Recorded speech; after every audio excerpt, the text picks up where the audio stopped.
for joining us today.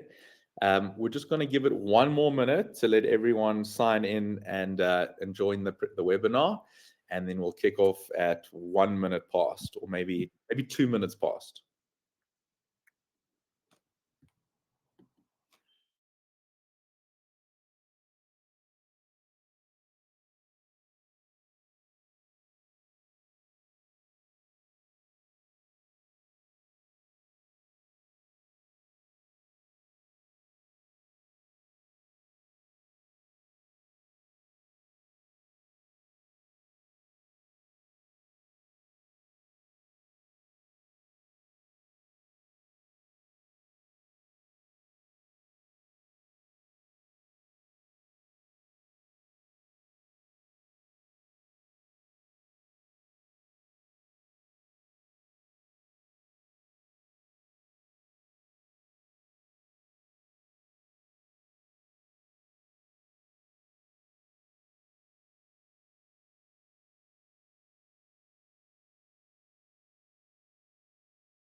All right, everyone. I think let's kick things off. I don't want to keep Andrew waiting for too long.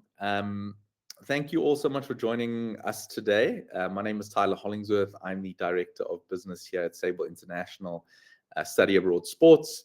And we're going to kick things off. So, Tamron, if you can change the slide there for us.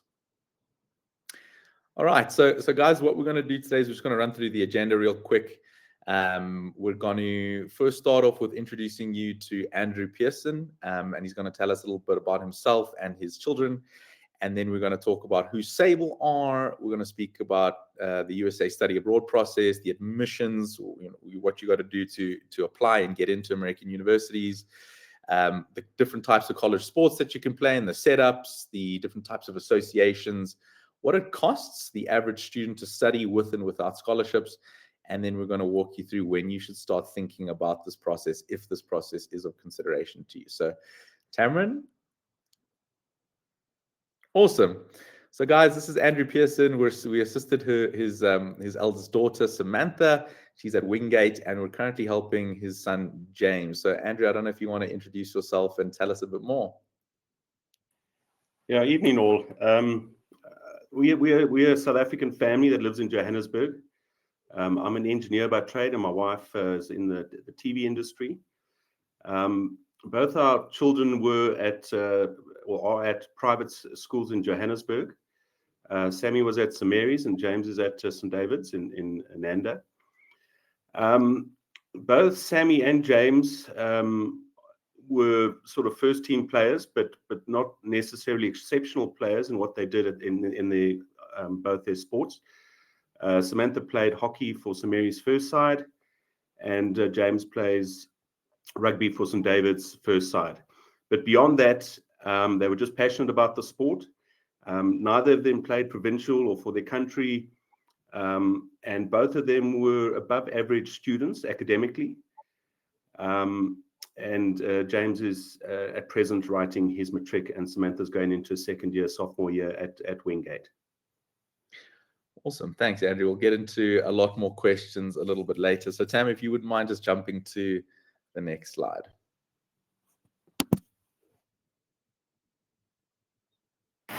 Thanks, Andrew. Can you hear me? Do you want to switch? Are we frozen? I think we are.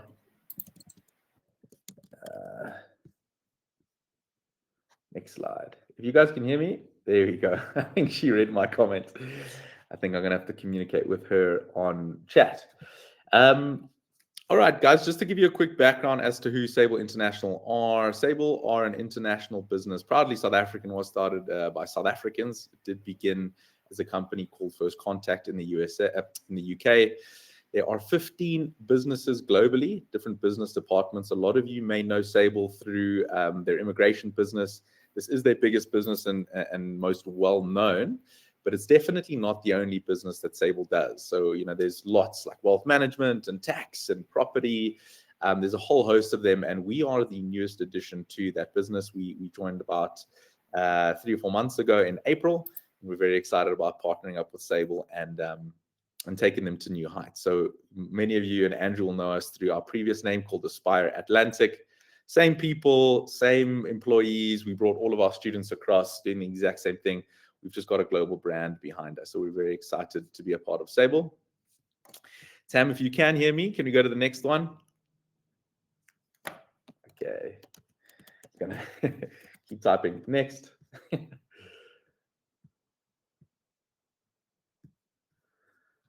let me see what's going on here. Andrew, can you hear me?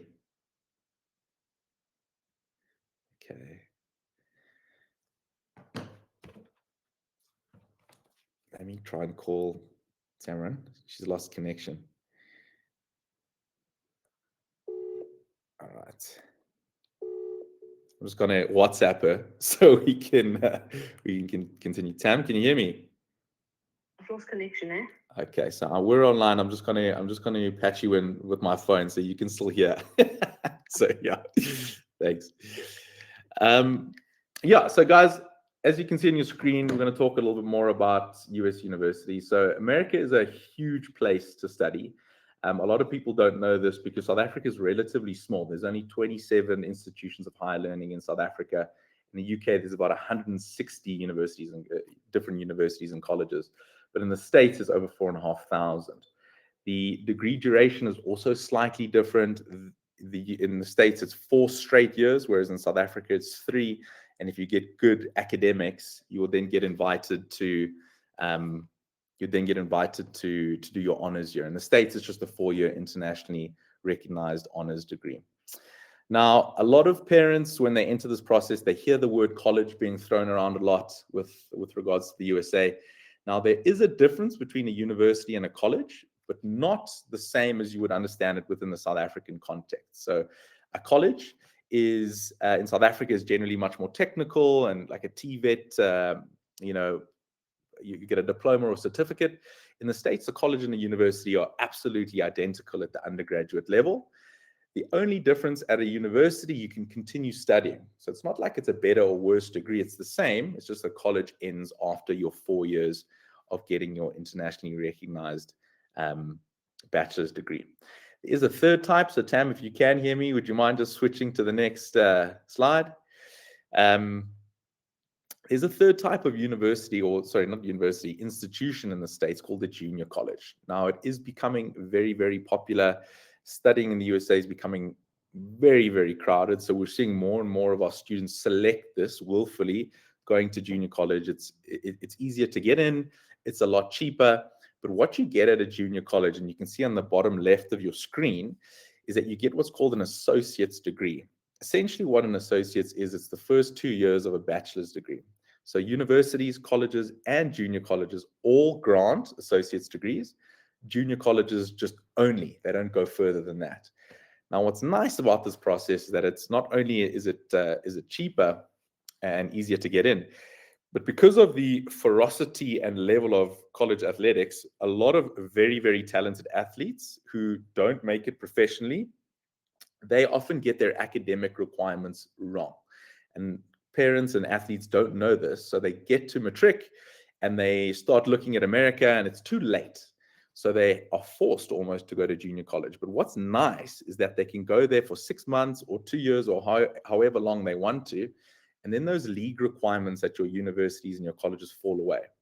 These colleges have got what's called articulation agreements, which essentially is a partnership with a community college. And then you can transfer directly into either a university or a college and not have to waste any time. So you can go 3 different routes and still finish up with a 4-year internationally recognized bachelor's degree. So when I chat to parents, they kind of hear college and community college, and the hair on the back of their neck stands up, and they get awfully sheepish, and they think they're getting a Mickey Mouse degree. That's not the case at all. There's many pathways to achieving that degree. Tam, if you wouldn't mind just switching. With regards to the admission process, it's critically important that you start thinking about this process early. It's very, very different to how we do it here in South Africa. The start dates, you can actually start at 2 different times of the year. Some institutions, you can start 3 different times of year, which in South African context is very, very different. But generally, students start now in the end of August, early September. Applications open 12 months before you would be going. So Andrew's son now, who's in matric, he potentially could apply today and get accepted within the next 6 weeks. For those of you in matric, that's exactly the same thing. Your applications would have started at the beginning of this month.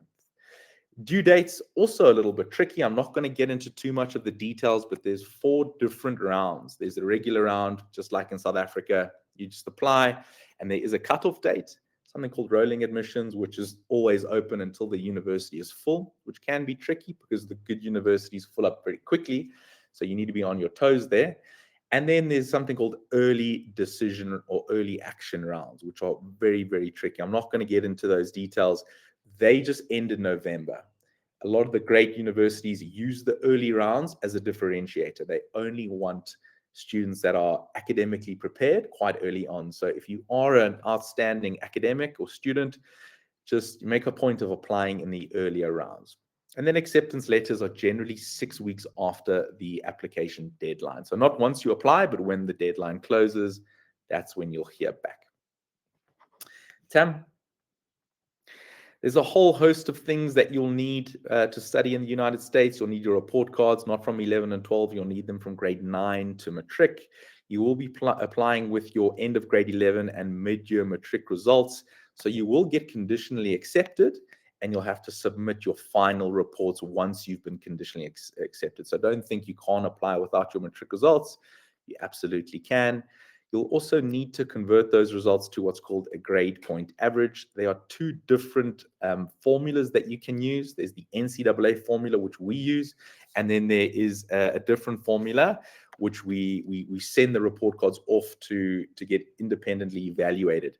And it varies. It varies by the type of institution. Some are weighted, some are unweighted. So it can be quite tricky, and you're generally not going to be able to do that alone. SATs, you've probably heard of from the movies, standardized test, becoming very, very popular. It used to be during COVID, they got rid of it, but it's coming back in a big way. So if you're not thinking about taking it, or if you've heard that you don't need to, definitely want to do that. English tests are quite common.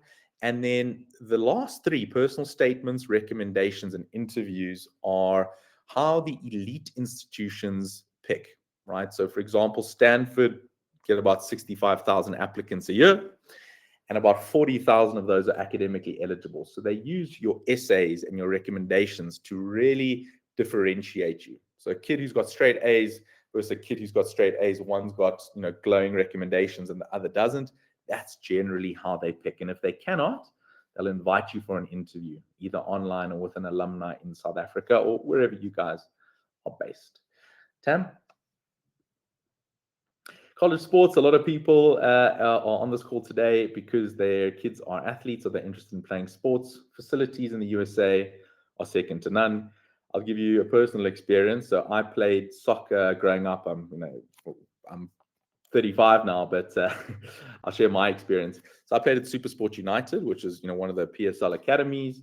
I got invited to go on trial in the UK at one of the Premier League clubs. Right, they'd been relegated subsequently, but I was there at the time. Facilities, what I thought, they made South African facilities look like an absolute joke. When I played, we just had a field and a dustbin full of ice as an ice bath.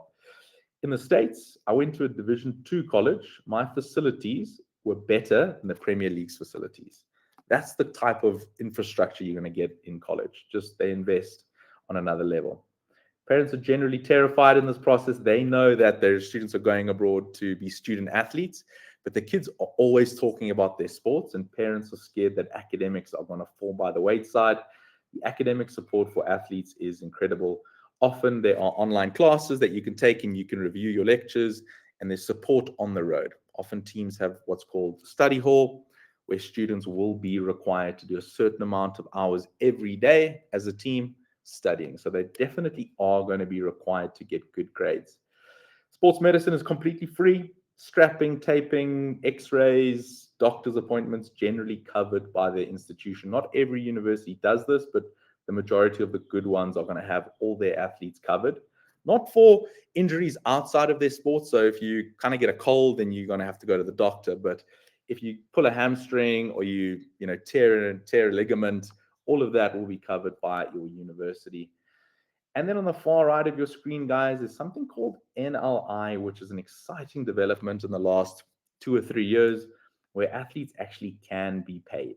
Generally, in the more popular American sports like basketball, baseball, and American football, some of those athletes are making in the millions of dollars through endorsements, but it definitely is growing. We're seeing other sports like gymnastics and swimming and those types of sports are getting investment from smaller businesses, not like your Coca-Colas or Nikes, but they are getting investment to do deals with college athletes.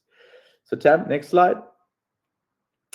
Guys, there's 3 different associations. The NCAA, they govern college university sports. The NCAA is the biggest one. There's 3 divisions, D1, 2, and 3. Division 1 is obviously the one everyone wants to go to. But just like every high school rugby player, they want to play for the Springboks. The reality is once you leave school, it's very unlikely. It has happened, but it's very unlikely that you're going to walk straight out of school into the Springbok squad. What generally happens is you're going to go to Tuks, then you're going to play Bulls under 21s, then you're going to play Currie Cup, URC, and it's like a 5-10 year development of playing at the highest level. And what students don't understand is that college level sports is at the professional level. South Africa, you guys all know the Olympics just passed. South Africa got 1 gold medal. Stanford got 17. A university. So it's important for everyone to understand that the level of college sports is not like just going down to Stellenbosch. It's sometimes on another level. So looking Division 3, looking Division 2 is the wise decision. Get your foot in the door, and then you can move as you progress all the way through. There is a lot of academic requirements that people need to understand. That's not what we hear about today. This is a webinar series, so if you are interested in going into detail of these, stay tuned. But we're going to quickly jump to the next slide. There are 2 other associations other than the NCAA, the NAIA and the NJCAA. Great associations.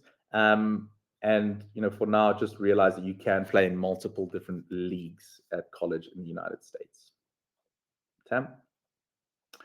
Costs. When we start talking about costs to study abroad, everyone's palms start to sweat a little bit. Generally, if you jump online, it's going to cost you between $40,000 to $70,000. That's what you'll see on the website. We call that the sticker price.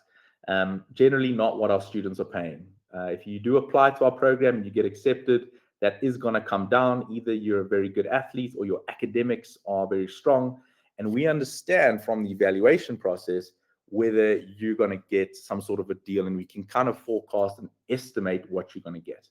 30% of our students go on full scholarships. The rest of them do get scholarships, just partial scholarships. So Tam, if you want to jump to the next slide, we can talk about the different types. The bottom of your screen, guys, you'll see there's sports scholarships. There's something called a full ride. And that is, as it sounds, it covers everything. You jump on the bus and you go for this collegiate ride. It covers tuition, books, housing, food, and all your sporting, travel, hotels, all of that kind of stuff. Now, we do have athletes on those. Some of them get additional monthly stipends. Some of them get $1,000 a month, $2,000 a month. These are elite athletes. These are like once a generation type of kids who go to senior nationals, come top 3. Not everyone's like that. Most students still need to get there. They're in matric. They're very competitive by all accounts, very, very good, but there's still a lot of development that needs to happen. They're getting partial scholarships. And if their academics are good, we can significantly reduce those fees from $70,000 to between $10,000 and $25,000. So that's the ballpark that a lot of our families need to get their head around.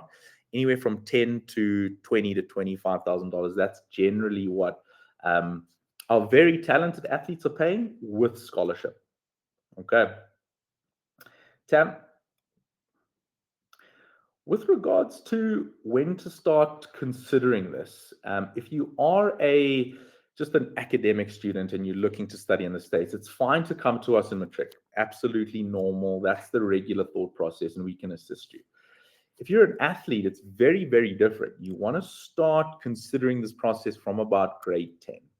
And there's a couple of reasons why. So the first reason is in the USA, you guys from movies have probably heard about summer camps or summer vacation, where kids go off and they go hiking and canoeing in the mountains, and it's looks like a lot of fun. Now that happens. Parents can't have their kids home for 2.5, 3 months from May through to August. They'll just go crazy. So what college coaches do for the athletic kids is they host summer sports camps, right? They invite kids from 5 to 18 to these camps. And these coaches are seeing these athletes, watching them develop, meeting them every year, building relationships with them for a very, very long time, which gives Americans a significant head start. We only start thinking about this in matric, which is, if you're an athlete, it's simply too late, unless you are a national champion. In that case, it's fine. But most people on this call are probably not national champions. So you want to start this process in grade 10. So we can introduce you to coaches, start showing them video so they can learn a little bit more about you, what you develop, look at your grades, and they can plan for you, just like they're planning for those Americans. The second reason is American schools have got college counselors for their kids from freshman year of high school, which is essentially grade 9. And they're counseling their kids, telling them about what subjects they need to take, which is a huge, huge inhibitor to us, because the NCAA requires 16 core courses that you pick in grade 9. So if you pick the wrong ones and you're in matric, you have no time to fix them. And then you have to go junior college when academically you might be very strong and you might be a world-class athlete, but you're just ineligible. So, if you are thinking about this and you want to know a little bit more, at the end of this presentation, there's going to be a QR code. Take a picture of that, scan it. We can set up a quick 15, 20-minute call, and I can walk you through that process of understanding this so you don't get caught up in those issues. Tam, next slide. Let's talk a little bit more about the success story. So, we've sent over 700 kids to the USA, and the ones on our screen are those athletes I was telling you about. These guys went free. In the middle top right, there's Anthony Nokia, and the middle bottom right, there's Monet de Klerk. These two students are Olympians. They just came back from Paris, world-class athletes. Yes, they go for free. Academically, they were both relatively good, not exceptional, but they were smart kids, but just exceptional, born with that talent, and it was clear to see. I'm not really going to get into much of the other athletes. There's some great schools here. If you do have any questions, I'm happy to answer them at the end. But I want to get to Andrew, and I want to try and jump in a little bit more and learn a little bit about his daughters and why they wanted to join this process. So Andrew, I don't know if you want to unmute yourself so we can start the chat. All right, I'm back. Awesome. So the first question I have for you, Andrew, was, when did you start thinking about this process, and why did you start considering the study abroad process for Samantha? Well, we started applying in matric for South African universities, and we're in the throes of it at the moment with my son, and it's quite onerous. It's difficult to actually speak to the right people. You've got to wait and see. You wait to get any communications back from them. It's quite an onerous undergoing. And we went through this with Samantha, and we happened to Aspire were at one of our festivals, and we chatted to one of your colleagues, and it was never really on our radar because, as I said, Samantha wasn't an exceptional sportsman, but she was in a first team of one of the top sides in the country, and Aspire made us feel that it was quite feasible for someone like Samantha to apply abroad. So that's when it first came on our radar. Up until then, we thought it was out of reach. So it was really you guys, your marketing and that brought it to our attention. Awesome. And then when we started chatting to Aspire, was the USA your first choice, or why did you pick the USA?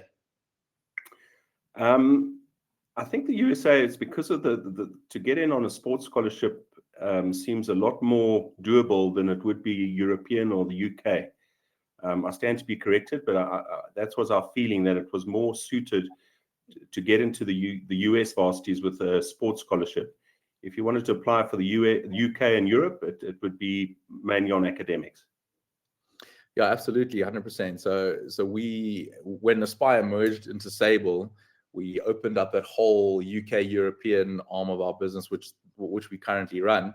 And you're 100% right. The scholarships aren't anywhere near as good as they are in the USA, and they do offer them, but it's generally your dual part-time athletes. So they're full-time students, and then they're full-time athletes and part-time students. And they do get scholarship, but even if you we're chatting to the University of Glasgow the other day. They had 2 current students playing in the URC final against the Bulls, and we were like, "Are they on scholarship?" They're like, "No." I was like, "Wow, okay, that's interesting."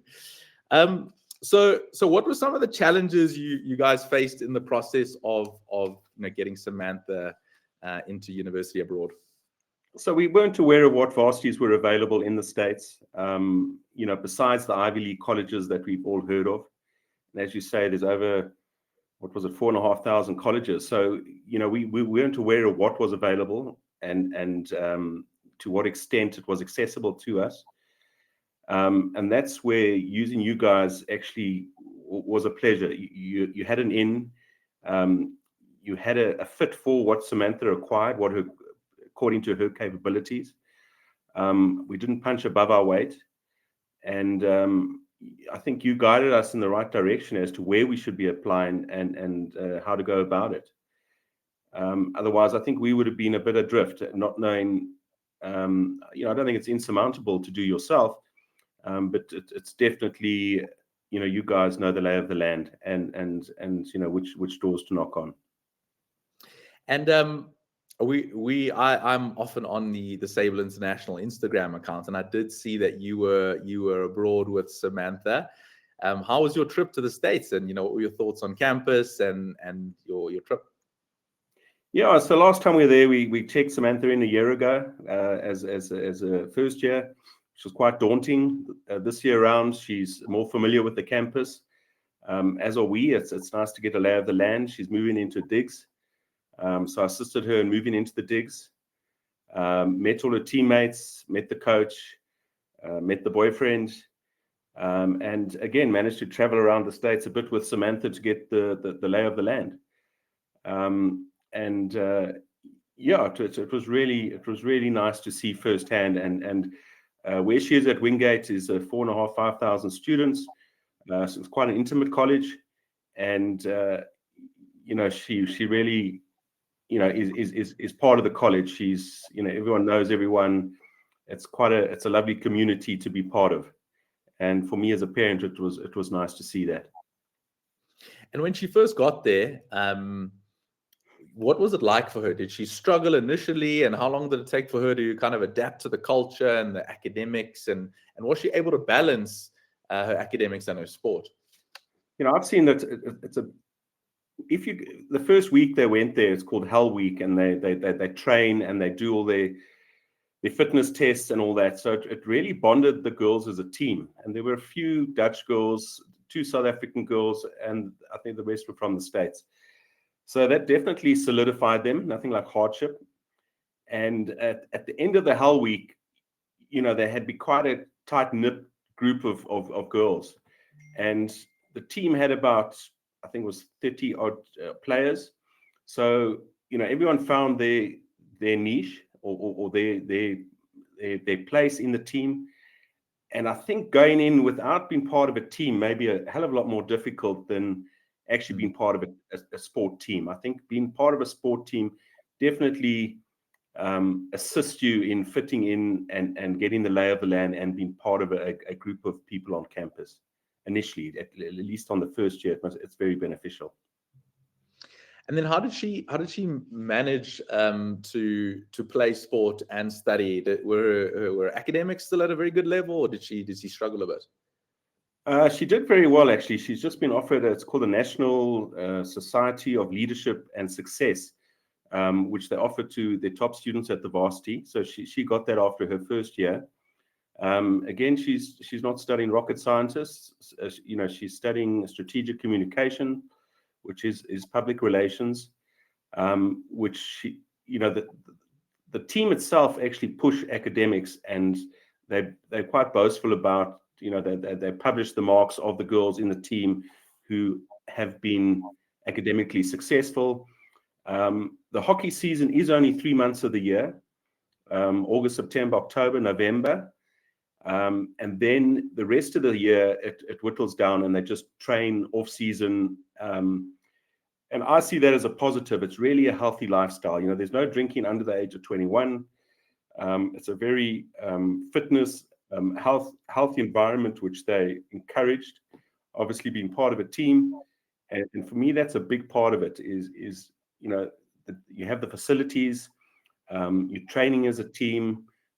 Most of your varsity career is revolved around a constructive sport. So I just see a lot of advantages of being there on participating in a sport.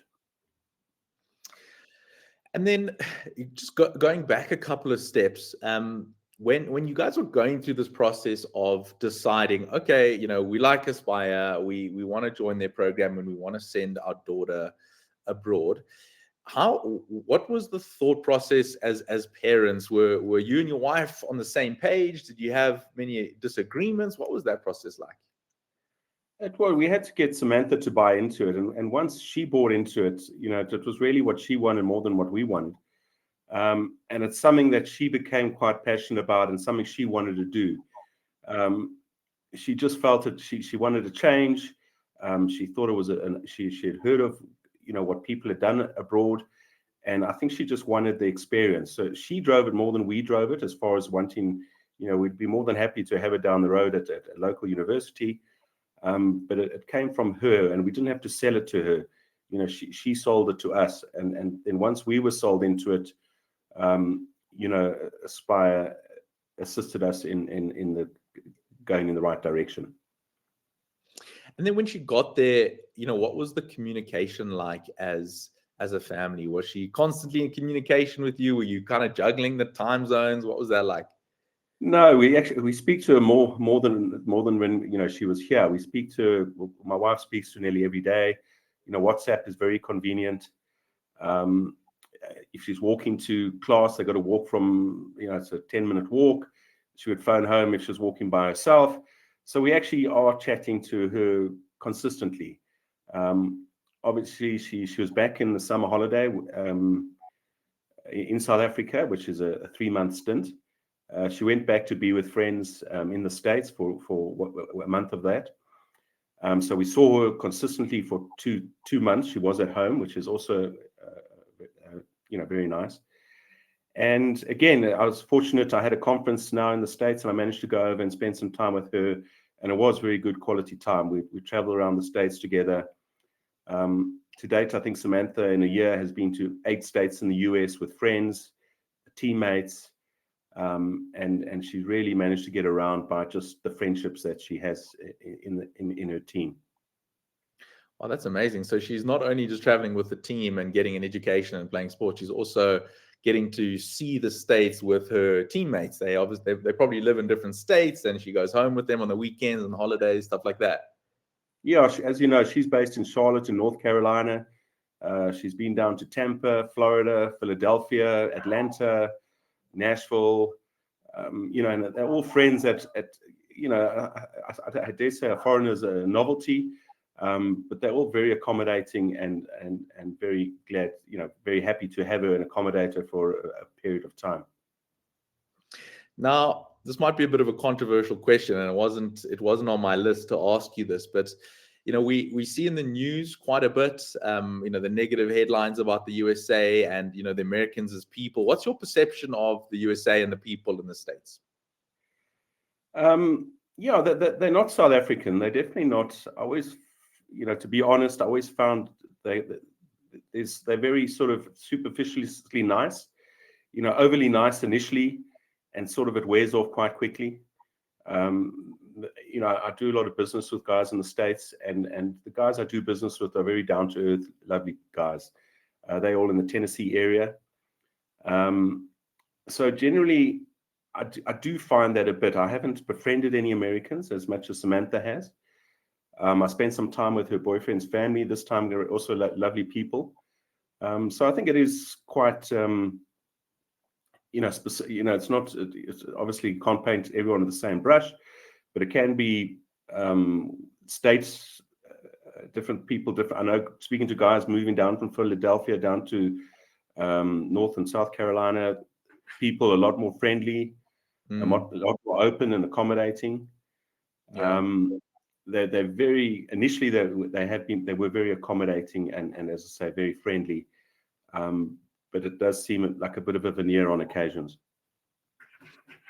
Awesome. Yeah, no, that's interesting perception. So just from personal experience for me, the northern states like New York and California, the types of people from the big cities were go, getting after it, kind of keeping them to themselves. And then when you go to the down south, they call it the southern charm. They do tend to be a little bit more like North and South Carolina. Those are considered southern states, so their personalities do tend to be a little bit more open. So I think you're right. State dependent. There are 50 states. Texas is the size of South Africa, so it's a pretty big place, right? So talk us through a little bit more about, we often have families that have 2 children. What made you want to come back to Sable and get some assistance for your son? Well, it was so user-friendly. I find it quite a daunting undertaking to have to even go to the US Embassy and apply for a visa, contacting the university, setting up the appointments. Both my wife and I don't have the time or the ability or the know-how to accomplish that. And last time you guys made it so seamless. I know, Samantha had about 15 interviews with various universities set up by yourselves. And the visa application through the US Embassy, we both South African and UK passport holders. And ironically, we chose to go on the South African passport. It was muchness of the same to go with your SA passport or UK passport on a student visa. In saying that, we used Sable International to assisted us recently in securing our UK passports. That's awesome. But yeah, so it did. You made it seamless, even following up. I know, you guys follow up regularly. If there were problems at the university and Samantha wanted to change, you guys were more than willing to assist us in making other applications to other universities. And that's just a reassurance, of you guys. As I say, you've been there, you've done it, you know what needs to be done, and you know the right steps to take. I didn't want to be a pioneer and make the mistakes up front. As I say, I only had one bash to do it. And by going through you guys, I really sincerely, it was very useful for us as parents and for Samantha. And then I've forgotten what I wanted to ask you. If anyone in the audience has got any questions, please, guys, feel free to pop it into the chat. Tamron, are you back? Can you hear us? Well, some of the aspects as well, when Samantha first flew over, we went with her. When she came back, she flew by herself. We had to talk her through the airport. Very nervous. She'd never flown internationally by herself. This time she went over, she flew by herself, connecting flights in the UK, back to New York, Charlotte, by herself, without a blink of an eye. You can really see how she's adapted and grown, over the last year on having to be sufficient and being exposed to what she is being exposed to. Some of the interesting things logistically, it's also to look at how you get there and how you get back. Most of the direct flights are obviously just to New York and Atlanta. You've got to consider how you would get to the closest big city in the States in order for your child to move back and forth. And generally it's through Europe or the UK. And then from there's a majority of the flights. And the big thing is the flights, they vary from 25 to 40,000 Rand return. I've found over the last sort of year, and you guys may know better than myself. But it can take as much as 1 to 1.5 days to return or fly there, depending on the layovers. So how close is the nearest airport to Wingate? Does she still have to, catch a bus or a train to the university? How does she get from No, there? it's quite a rural university. It's in Monroe, which is just north of Charlotte. So Charlotte is the biggest city in North Carolina. It's not the capital, but I think it is one of the biggest. So there are direct flights from the UK to Charlotte, and then Charlotte, it's a half-an-hour drive, and generally Ubers don't seem to be as prevalent as they are here. So we have to organize her a lift, or she relies on a friend, or the university assists in picking her up. It's about a 20-minute drive, half-an-hour drive from the Charlotte International Airport. And when she first arrived there, were you and your wife with her, or did she, leave alone on that first trip? No, we were fortunate enough to accompany her, and so we traveled with her, and we hired a car, and we could assist her in buying stuff for her dorm and all that. And a lot of international students didn't have their parents with them, and we had 2 South African girls who managed quite fine. But it was nice to be able to assist her and I suppose in being there with her when she moved in.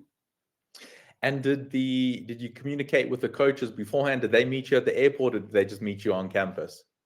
No, they just met us on campus. They'd had online interviews. We'd never been to the university. It was all purely on gut feel. So it was a bit of a shot in the dark. But as I say, Samantha had 15 interviews, and of the 15, there were about 3 that she was very keen on. And then she would have interviews with the coach and the team, and they would sort of show around the campus, virtual tours and all that. And it was the interviews that actually sold her, because they were very inviting and a great team. And I think that's what encouraged Samantha to select Wingate. But the coaches didn't meet us at the airport, and that they met us on campus. Okay, awesome. Andrew, that's it from me. I don't have anything from my side. Tamarin, do you have any questions, or are there any questions that you can see on the chat? I think she's muted on my WhatsApp. I'm still calling her. I don't know if she can hear me. Well, Andrew, if there aren't any, Tamarin, are you there? Yeah, there's no questions. There's no questions. So yeah, Andrew, thank you so much for your time. I really do appreciate it. And if there are any questions that you want to send through to us, guys, please feel free to email us at it's sports@sableinternational.com, and we'd be happy to meet with you guys and book a discovery call. And we look forward to assisting. So Andrew, thank you for your time, and everyone, take care. Thank you. Night, guys.